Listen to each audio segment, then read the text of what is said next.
Daniel Carter came back from the war with one worn duffel bag, a 5-year-old son, and nothing else that felt solid enough to claim as his own. There was no parade waiting for him, no banners, no applause, only looks. The kind that stayed a second too long, the kind that said everything without saying anything at all. The Greyhound bus dropped them off just past noon at the edge of the town of Riverton. Daniel stepped down first, his posture rigid, trained by years of military discipline, spine straight, jaw tight, eyes forward.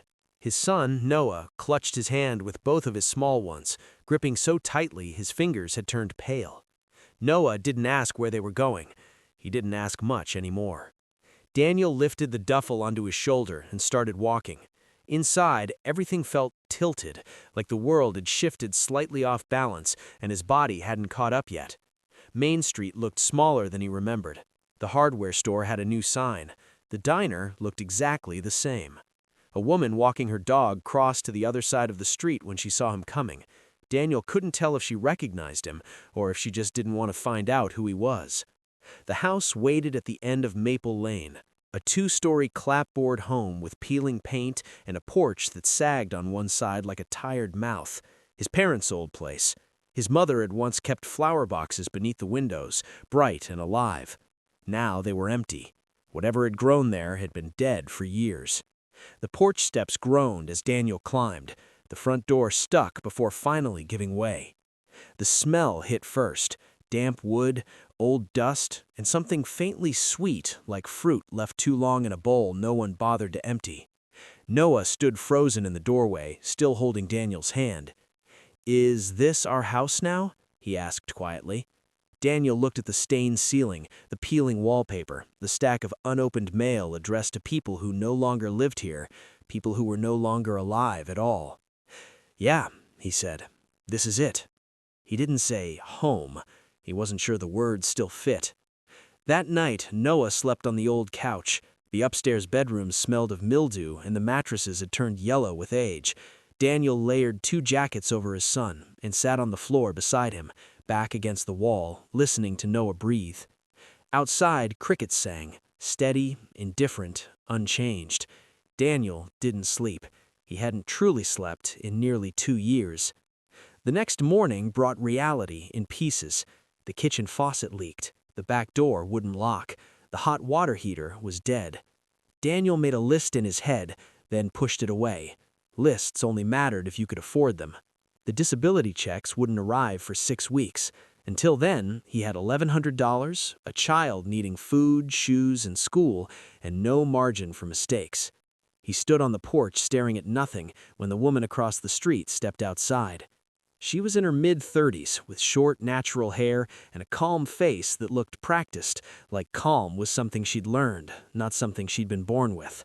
She wore a gray cardigan and carried 2 mugs of coffee, as if she had already decided this moment was coming. Daniel recognized her before she reached the steps. Maya Lewis. They'd grown up 3 houses apart. She was 2 years younger, the quiet girl who read books on her porch while other kids played in the street. They'd never been close, but in a town like Riverton, distance didn't erase familiarity. "You look like you could use this," Maya said, holding out one of the mugs. Daniel took it. Saying no would have taken more energy than he had. Black coffee, no sugar. "How's Noah doing?" she asked gently. He didn't ask how she knew his son's name. "He's fine. The house needs work. I know." She studied him for a moment, not with pity, not with curiosity, but like someone rereading a sentence they almost remembered. Then she nodded and walked back across the street without pushing further. Daniel watched her go, feeling something tighten in his chest. Not comfort, not warmth, but the sharp ache of being seen by someone who didn't look away. 3 days later, Aunt Lorraine arrived. Lorraine Carter was Daniel's late mother's older sister, a heavy-set woman with a church hat and opinions that entered a room before she did. She walked through the house the way an inspector walks through a condemned building, slow, thorough, and visibly disappointed. "Lord, Daniel," she said, dragging a finger along the mantel and examining the dust. "Your mama would cry if she saw this place." "She's not here to see it," Daniel replied flatly. Lorraine settled into the one kitchen chair that didn't wobble and folded her hands on the table like she was preparing to deliver a verdict. Noah was in the next room, pushing a toy truck across the floor in slow, careful circles. "I'll be honest with you," Lorraine said. "This house needs a new roof, probably new plumbing. The foundation on the east side is cracking. You're looking at $30,000, maybe $40,000 just to make it livable." Daniel said nothing. "There's a man from a development company, Mr. Henderson. He's been buying properties on this side of town. He'd give you a fair price, enough to start fresh somewhere better, a city, better schools, real opportunity." "Noah's going to school here," Daniel said. "With what?" Lorraine shot back. "You don't have a job, you don't have savings, you've got a 5-year-old who needs stability, not a falling down house and a father too proud to admit he's drowning." The words hit exactly where she aimed them. Daniel's jaw tightened, but he didn't argue. That was Lorraine's strength. She wasn't cruel, she was practical, and practical people could cut deeper than cruel ones because they were usually right. After she left, Daniel stood in the kitchen for a long time, both hands pressed flat against the counter, staring at the cracks in the linoleum. Noah wandered in and tugged at his shirt. "Daddy, who was that lady?" "Family," Daniel said. Noah frowned. "She didn't smile." The days blurred together. Daniel patched what he could with cheap supplies: caulk around the windows, duct tape under the sink, a padlock on the back door. He enrolled Noah at the elementary school on Oak Street, walked him there every morning, picked him up every afternoon. Routine was the only thing he trusted. The military taught him that. Structure held you up when nothing else would. But structure without feeling was just a cage with a schedule. Maya appeared at the edges of their life. Once she brought groceries and claimed a neighbor had bought too much, an excuse so thin it almost felt kind. She asked about Noah's school, offered to lend tools for the porch. Each time, Daniel accepted the bare minimum. He didn't want help. More than that, he didn't want what help meant, that anyone could look at him and see the wreckage beneath the straight spine and steady hands. Then one evening, everything changed, without either of them planning it. Noah fell asleep early, worn out from a day of saying nothing at school and trying too hard at home. Daniel sat on the porch steps, elbows on his knees, watching the streetlight flicker at the corner of Maple and 3rd. The air smelled like cut grass and someone's barbecue 3 streets away. Maya stepped outside, supposedly to check her mailbox. She glanced over, saw Daniel sitting there, and crossed the street. She didn't sit. She stood at the bottom of the steps, arms folded, staring at the same broken streetlight. "That light's been broken since we were kids. Some things don't change." "Some things do," Daniel replied. They stood in silence, not awkward, not forced, the kind that comes when 2 people are too tired to pretend. Then Daniel said the sentence he'd been carrying for years, the one he used like a canteen with just enough water to survive, but never enough to live. "I just need to hold on a little longer," Daniel said quietly. "Push through. I'll be fine." He'd said it 100 times before, to himself, to the ceiling at 3 a.m., to the stranger in the mirror that didn't look like him anymore. It was his survival code. Maya looked at him, not with pity, not with caution, but with recognition. "You don't have to endure anymore, Daniel," she said softly. "You already survived." The words landed somewhere deep, not in his pride, not in his anger, but underneath everything. Something tired, something old, something he'd forgotten how to protect. Daniel didn't answer. He stared at the cracked concrete and felt the sentence sink into him like rain into dry ground, slow, quiet, deep. No one had ever said that to him, not his commanders, not his therapist at the VA, not his family, not even the voice of his mother that still lived in his head. Everyone had told him to be stronger. Maya had told him he already was. He didn't know what to do with that. So he did what he always did. He stood up, said goodnight, and went inside. But the door didn't keep the words out. Nothing could. That night, Daniel lay on the floor beside the couch where Noah slept, staring at the ceiling. The water stain above him looked different in the dark, shapeless, spreading, almost alive. He told himself Maya's words were just something people said to veterans, polite, practiced, forgettable, like a slogan on a poster in a VA waiting room. But he couldn't forget them. He turned onto his side and closed his eyes. The desert came back. Not as a dream, he wasn't asleep, but in flashes behind his eyelids. The blinding noon sun, the weight of his vest pressing against cracked ribs, the sound he could never name, the one that meant the air had just changed and someone wasn't making it home. Daniel sat up fast. His hands were shaking. He pressed them flat against the cold floor and counted backward from 20 the way the VA counselor had taught him. By the time he reached 1, his hands had steadied. His chest hadn't.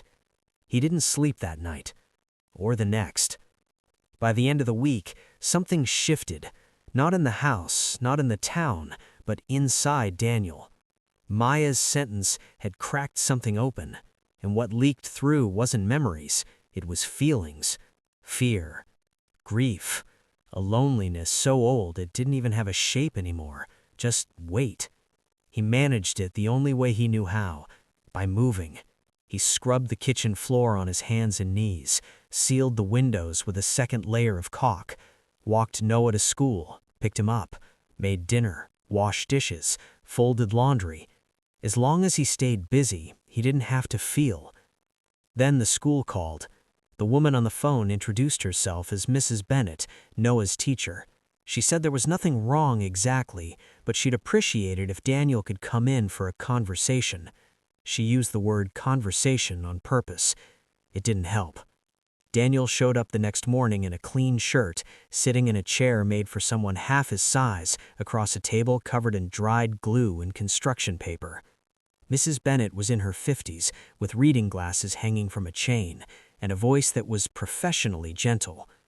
"Noah is a wonderful boy," she began. Daniel braced himself. "But he doesn't interact with the other children. He sits alone at lunch. During free play, he stays at his desk and draws. He doesn't raise his hand. He doesn't speak unless spoken to, and even then it's only a word or two." Daniel nodded. He already knew. "I wanted to show you something," she said, sliding a stack of papers across the table. Noah's drawings. Every single one was the same. 2 figures, one tall, one small, standing inside a rectangle. A house. No windows, no door. No sky, no grass. Just a box. "He's drawn these over the past 2 weeks," Mrs. Bennett said carefully. "I'm not a psychologist and I don't want to overstep, but I wanted you to see them." Daniel stared at the drawings, his throat tightening. His son had drawn their life. 2 people sealed inside a house with no way in and no way out. "Is everything okay at home?" she asked softly. "We're fine." Daniel thanked her, walked out to the parking lot, and sat in his truck for 10 minutes staring at a crayon house with no windows. That afternoon, Aunt Lorraine called. "I spoke to Henderson. He's offering $120,000. That's generous for this market, enough for a clean start." "I'm not selling." "Stubbornness isn't strength," Lorraine snapped. "That boy needs more than you can give him right now. That's not an insult, it's math." Daniel hung up. He stood in the kitchen, phone still in his hand, Noah's drawings spread across the counter. For the first time, The voice in his head saying, "Just hold on," didn't sound like courage. It sounded like a man drowning, refusing the rope. The following Saturday, Maya showed up with the toolbox. Not a metaphor, an actual heavy metal toolbox, scratched, dented, its broken clasp held together with electrical tape. She set it down on the porch and knocked. When Daniel opened the door, she didn't ask permission. "Your porch steps are going to collapse before winter," she said. "I've got lumber in my garage from a project I never finished. You want help or not?" Daniel stared at her. She wasn't smiling. She wasn't performing kindness. She looked like someone who'd already made up her mind. "Why?" he asked. "Because I can hear those steps creak from across the street," she said. "It keeps me up at night." It was a lie. They both knew it, and knowing it made it easier to accept. They started with the steps, then the railing, then a section of siding near the back door that had pulled away from the frame. Daniel worked the way he'd always worked, silent, precise, efficient. Maya matched his pace without trying to fill the quiet. Noah sat on the grass nearby, drawing in a notebook Maya had brought him. Over the next few days, the work continued. Maya came by in the mornings after her appointments. She mentioned she worked from a small office in town, saw clients 3 days a week. She didn't say what kind of clients. Daniel didn't ask. He wasn't ready to know she was a therapist, because knowing that would mean her words weren't just human, they were professional, and he needed them to be human. As they scraped paint, measured boards, and argued about whether the window frames needed replacing or just sanding, things began to surface. Not confessions, small admissions, dropped casually like coins into a well, listening to hear if they hit bottom. Daniel told her about the VA, about the therapist who handed him a pamphlet and sent him away after 4 sessions because funding ran out, about how people thanked him for his service the same way they thanked a cashier, automatic, already looking past him. One afternoon, standing on a ladder with a brush heavy with primer, he said the thing he'd never said out loud. "I'm afraid if I stop holding everything together, it all falls apart." He swallowed. "Not just me. Noah, the house, everything. I'm the only wall left standing." He didn't finish the sentence. He didn't have to. Maya stood below, holding the ladder steady. She looked up at him, not with sympathy, not with professional distance, with something rarer. "You're not cracking because you're weak. You're cracking because you've been holding too much for too long. That's not the same thing." Daniel tightened his grip on the brush. He wanted to dismiss it. This time, she didn't let him. "I know what that feels like, telling someone else the thing you can't tell yourself." Daniel climbed down the ladder. They stood in the yard, paint on their hands, late afternoon lights stretching their shadows long across the grass. Through the window, Daniel could see Noah sitting at the kitchen table, drawing.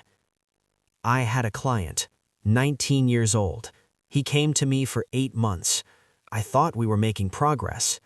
She stopped. She didn't say what happened. She didn't need to. "That's why I came back here," she continued. "I told myself it was about slowing down, being closer to family." She shook her head. "That wasn't the truth. I came back because I couldn't sit in that office anymore without seeing his face in every chair." Daniel looked at her and saw himself. Not the details, the structure. 2 people standing inside the ruins of something they couldn't fix, pretending it was a house. "So when you told me I had already survived," Daniel said slowly, "you were talking to yourself, too." Maya met his eyes. "Maybe," she said. "Doesn't make it less true." That was the moment everything between them changed. Not into romance, into recognition. 2 people not saving each other, just standing in the same wreckage, deciding what was still worth keeping. Recognition comes with a cost. When someone truly sees you, you start to feel seen back, and Daniel wasn't ready for that. The more Maya understood him, the deeper the fear grew. Not the fear of memories or money or the house falling apart. A deeper one. The fear that if anyone saw who he really was, not the soldier, Not the father holding it together, but the man underneath, the one who woke shaking, who didn't know how to cry, who flinched at the sound of doors slamming. They would leave. Or worse, they would stay out of pity, and he would become someone's broken project.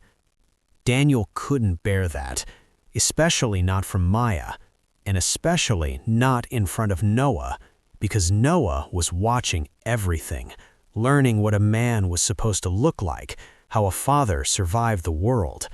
In their world, weakness wasn't just vulnerability, it was an invitation. For people like Aunt Lorraine to say, "I told you so." For the town to confirm what it already believed, that Daniel Carter had come home with nothing and would leave with less. So he held tighter, and the tighter he held, the more everything shook. It happened on a Tuesday night, 3 weeks after Maya first brought the toolbox. Daniel was in the kitchen washing dishes. Noah was asleep upstairs. They'd finally moved into the bedrooms after Daniel patched the mildew and bought a second-hand mattress from a thrift store on Grove Street. The house was quiet. The faucet dripped in rhythm Daniel had stopped noticing. Then something shifted. A sound outside. A car backfiring 2 blocks away. A firework. Or maybe nothing at all. Just the world making a noise his body remembered differently. Daniel's hands locked around the edge of the sink. His breathing went shallow and fast. The kitchen peeled away, not at all at once, but piece by piece, like tiles being ripped from a wall. Behind them, the desert, heat, sand, the sound that wasn't a car. He sank to the floor. His back hit the cabinet. His knees came up to his chest. He pressed his palms against his eyes and tried to count backward from 20. The numbers wouldn't come. His chest burned, his shirt soaked through with sweat. The kitchen smelled like dish soap and old wood, but all he could taste was dust. He didn't know how long it lasted. 5 minutes? 15? Long enough that when it finally released him, his throat was raw from breathing that bordered on gasping. Daniel sat on the floor, hands shaking against the linoleum. Then he looked up. Noah stood in the doorway. Rocket print pajamas, bare feet on the cold floor. He wasn't crying. That somehow made it worse. He watched his father the way a child watches something important and fragile, the way you look at something you're afraid of losing. Daniel saw the fear in his son's eyes, not fear of the noise, fear of him. Fear of the one person Noah depended on, sitting broken on a kitchen floor. That image burned into Daniel's mind. "Go back to bed, buddy," Daniel said. His voice was steady. His hands were not. Noah obeyed. No questions, no tears. He turned and walked away, the way children do when they learn silence is safer than curiosity. After that night, Daniel closed the door inside himself. He stopped sitting on the porch. He stopped answering when Maya knocked. When she left food on the steps, he brought it inside only after she'd gone, like a stray collecting scraps in the dark. He told himself he was protecting everyone, but the truth was simpler. Daniel Carter had spent so long surviving, he didn't know how to live. And the moment he got close enough to see what living might look like, he ran. 4 days passed. Daniel kept the curtains drawn, the doors locked, the routine intact. Wake up, make breakfast, walk Noah to school, walk him home, make dinner, clean up, lights out. The machinery ran. The man inside it didn't. Noah noticed. Children always do. They don't miss what adults think they're hiding. They absorb it. Not with words, but with behavior. Not with questions, but with silence. And Noah's silence deepened. He stopped drawing. The notebook Maya had given him sat untouched on the kitchen table. He ate whatever Daniel put in front of him without complaint, without appetite, pushing food around his plate in slow circles, just like he used to push his toy truck across the floor. A note came home from school. Mrs. Bennet wrote that Noah had stopped participating entirely. He sat at his desk with his hands folded in his lap and stared out the window most of the day. Daniel read the note, folded it, and put it in the drawer with the old drawings, the ones with the windowless house. The drawer of things he would deal with later.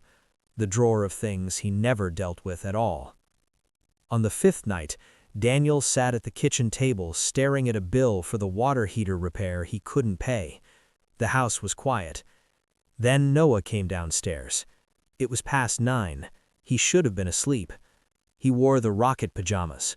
His bare feet made no sound on the floor. He stopped in the doorway, holding the frame with one hand, just like the night of the panic attack. Daniel looked up. Noah walked slowly toward him. He didn't climb into a chair. He stood close, so close his forehead nearly touched Daniel's knee. Then he took Daniel's hand in both of his. 10 small fingers wrapped tight. "Daddy," Noah said softly, "are you still going to be here with me?" The words were simple. The meaning was enormous. Noah wasn't asking if Daniel would leave. He was asking if Daniel was still there. If the man in front of him, the one moving through the house like a ghost wearing a father's clothes, was the same man who used to carry him on his shoulders and make up stories about rocket ships. Daniel's vision blurred. Something warm slid down his face. It took him a second to recognize it. A tear. The desert hadn't made him cry. The hospital hadn't. The bus ride home hadn't. But a 5-year-old boy in rocket pajamas had broken the seal. Daniel pulled Noah into his arms, not the quick, practiced hug he usually gave, a real one. Both arms, full weight, face pressed into his son's hair, breathing in the smell of cheap shampoo in childhood. And the truth hit him at once. If I keep running, he'll learn to run. If I hide inside myself, he'll build the same walls. If I teach him endurance is all there is, he'll spend his life surviving and never living. "I'm here," Daniel said, his voice breaking. "I'm right here, buddy. I'm not going anywhere." Noah didn't answer. He just held on. The next morning, Daniel walked across Maple Lane and knocked on Maya's door. She opened it wearing a rob boat, coffee in her hand, dark circles under her eyes that told him she hadn't been sleeping either. She didn't look surprised. She didn't look relieved. She looked at Daniel the way she had the first day, steady, direct, unwilling to look away. "I owe you an apology," Daniel said. "For what?" Maya asked. "For shutting you out, for thinking distance was the same thing as safety." He swallowed. "For being afraid that if you saw who I really am, you'd see someone not worth staying for." Maya studied him for a long moment. Then she said, "You know what I learned from losing Marcus?" It was the first time she'd spoken her former client's name out loud. The way she held it, Daniel knew it was heavy, something she'd carried in a closed fist for a long time. "I learned that the people who push you away the hardest are the ones who need you to stay the most, and that staying doesn't mean fixing, it just means showing up." She straightened. "So I'm going to say this once, and I need you to hear it. You don't have to walk this alone anymore, and neither do I." Daniel nodded. He didn't trust his voice. Across the street, Noah waited on the porch, and for the first time since the war, Daniel let someone see him without armor. That afternoon, Daniel called Aunt Lorraine. "I'm not selling the house," he said. There was a pause. Then Lorraine's voice softened in a way he'd never heard before. "Your mama would have said the same thing." It wasn't approval, but it was close enough. The following week, Daniel made 2 phone calls. The first was to a therapist in the next town over, not the VA, but a private practice that offered a sliding scale. When the woman asked what she was looking for, Daniel said, "I need to learn how to stop surviving and start being a father." The appointment was set. The second call was to the hardware store on Main Street. The owner remembered Daniel's father. "You can start Monday," he said. The house wasn't finished. The roof still leaked. The siding still pulled away. Daniel didn't know where the money would come from, but the porch steps were solid. The kitchen was clean, and there were curtains in the windows, blue with little stars that Noah had picked out himself. One evening, after Daniel's first therapy session, the hardest thing he'd ever done, he sat on the edge of Noah's bed. Above the headboard hung a new drawing, a house. 2 figures stood outside it. This time the house had windows and a door. Next to them was a third figure, smaller, smiling. "You don't have to be tough for me," he said softly. "You don't have to be quiet. You don't have to endure." Noah smiled, a small, real smile. Later, Daniel stood on the porch, the street lights still flickering at the corner of Maple and 3rd. Across the street, Maya's kitchen light glowed warm and steady. Inside the house, Noah slept with his hands open, palms up, the way children sleep when they believe the world will still be there the next morning. The house wasn't perfect, but someone was living there now. Not just surviving, living.